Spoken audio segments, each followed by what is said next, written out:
Donc nous sommes toujours sur le stand de Capgemini au Mondial de l'Auto avec Damien Clémençon. Damien Clémençon, pouvez-vous déjà nous parler de ce projet de la voiture?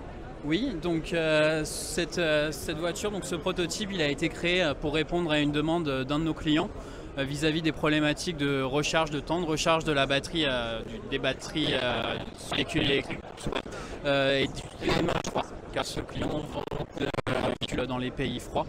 Et aujourd'hui, on est obligé de dépenser de l'énergie de la batterie, donc de sacrifier de l'autonomie pour pouvoir garder une fonctionnalité optimale de la batterie.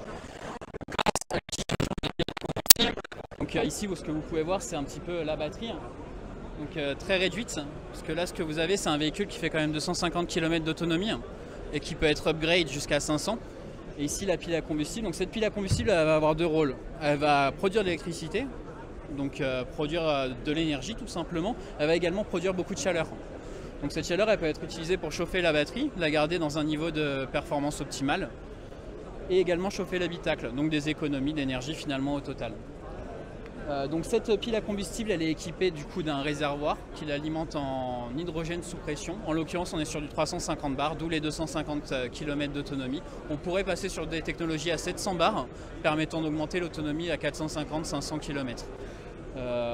Ce qu'il faut retenir ici, c'est que ce véhicule, il existe déjà. C'est CH46, c'est un véhicule construit par Châtenay, un véhicule sans permis.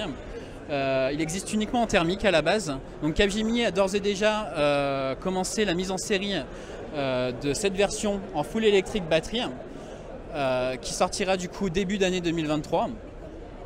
Ici du coup cette version pile à combustible elle va permettre vraiment d'amoindrir un petit peu tous les inconvénients du tout batterie. Donc comme je vous le disais, le temps de recharge. Donc ici on est à 5 minutes contre 3h30 pour recharger le véhicule, et on a une autonomie de 250 km contre 100 km, et à 100 km vous avez les deux batteries.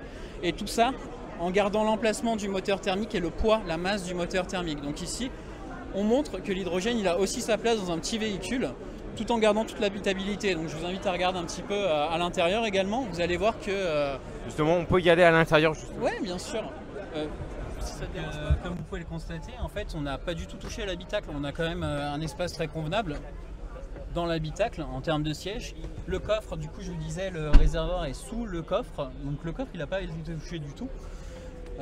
Si ça vous intéresse, on peut aussi discuter un petit peu d'autres innovations qu'on a intégrées. Donc PKC, c'est un système de climatisation réversible tout simplement à base de pelletier qui permet de produire donc du chaud et du froid, et c'est 2 fois moins énergivore qu'une clim classique. Donc c'est plutôt en dessous là, on le voit, c'est ce qui est allumé en bleu. Donc c'est un bloc clim tout électrique. Ce que vous voyez à l'arrière ici, c'est AirCab, donc c'est aussi une innovation, donc c'est un petit peu dans l'air du temps avec le Covid et ce genre de choses. Donc c'est un monitoring de qualité de l'air et épurateur d'air à la fois. Donc il va traiter, il va être capable d'éliminer jusqu'à 12 différents types de microbes et de polluants dans l'habitacle. Parce qu'aujourd'hui, en fait, dans l'habitacle, on se rend compte qu'il y a beaucoup de pollution, beaucoup plus qu'à l'extérieur en fait.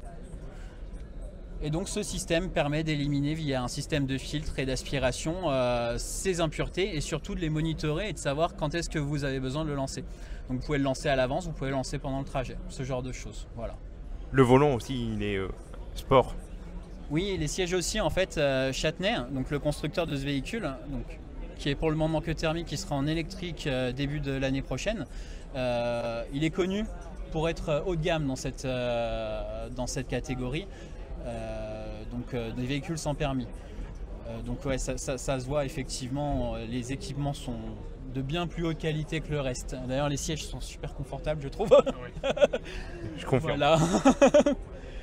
Le design aussi, extérieur, il est bien. Expliquez-nous un petit peu.